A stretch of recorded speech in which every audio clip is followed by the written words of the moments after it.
Amigues i amics, sabíeu que Espanya és el segon país europeu que més plàstics recicla per habitant? 18 quilos per persona a l'any. Però a la vegada és el país que més plàstics envia als abocadors, 23 quilos per persona a l'any. Com és possible?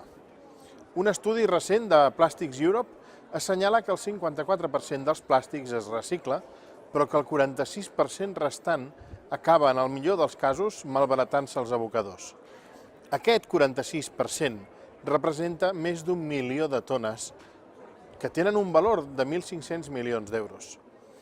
És imprescindible rebaixar aquest percentatge de residus que van als abocadors. La solució implica racionalitzar l'ús del plàstic en origen a través de l'ecodisseny, fomentar el reciclatge i, finalment, recuperar els plàstics a través d'una escrupolosa separació per reaprofitar-los com a nous recursos o com a font d'energia. En aquest sentit, apostar per una fiscalitat verda ens ajudaria a reduir els plàstics en abocadors. També es necessiten incentius per l'ús de plàstics reciclats, per facilitar la seva recuperació i generar llocs de treball. En les nostres visites al territori hem vist exemples de separació mecànica dels plàstics per tal de potenciar la recuperació, com a l'Ecoparc de Mataró.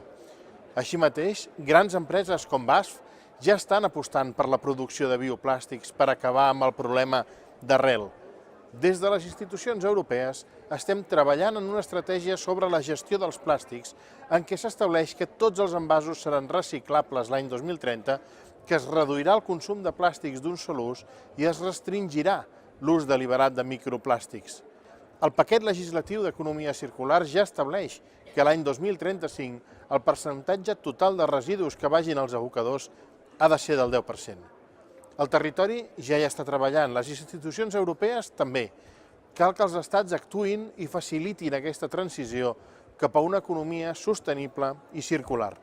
La reducció dels residus que van als abocadors i la recuperació dels plàstics és clau en aquest procés. Moltes gràcies i fins aviat.